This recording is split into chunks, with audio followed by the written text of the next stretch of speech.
Yun oh, luto na siya oh. Pag ganito ang ulam mo, sigurado mapaparami ang kain mo. Alright guys, so maglagay tayo ng mantika sa ating kawali. Then, ating gigisahin ang ating bawang. Kunting mix tayo sa bawang natin. Alright, din isunod naman natin ang ating sibuyas. Mix natin hanggang maging golden brown. Then, ating isusunod ang ating pork oxtail, buntot ng baboy. Then, ating imimix lang. Alright guys, so ngayon, ating ilagay ang atsuete para pampakulay ng ating karne. Alright guys, so ngayon, yan, kumulo na siya.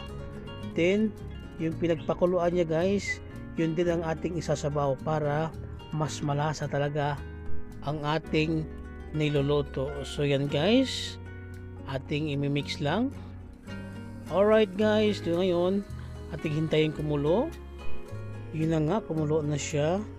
Alright, then ating ilagay ang ating mamasitas powder.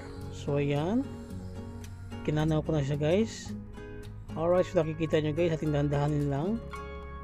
The next ay ating imimix lang siya para mahalo yung ating nilagay na mamasitas powder. Maglagay din tayo ng peanut butter kasi ito talaga yung nagpapalasa sa ating nilulutong kare-kare. Alright guys, so ngayon ating kakanawin para hindi maging buo-buo pagkain natin. So ganun lang siya kasimple, para lang tayong naglalaro. Joke lang po. Ayan guys, maglagay tayo ng ground pepper, pamintang powder.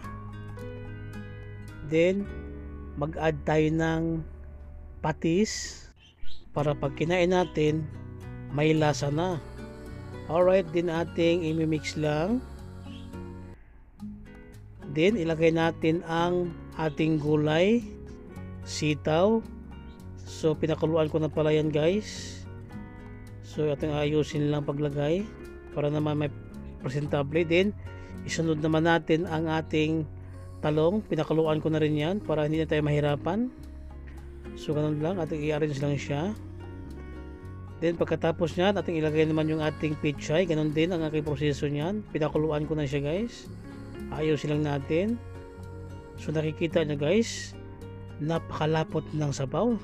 Nakakatakam ng ang ating niluluto. Alright guys, so yun na nga, luto na siya guys. Then paki-comment lang po sa ibaba kung hanggang saan nakakarating ang videong ito. Paki-like and share natin po. At maraming salamat po sa inyong panonood. See you on next vlog. Bye bye po sa inyong lahat. Thank you.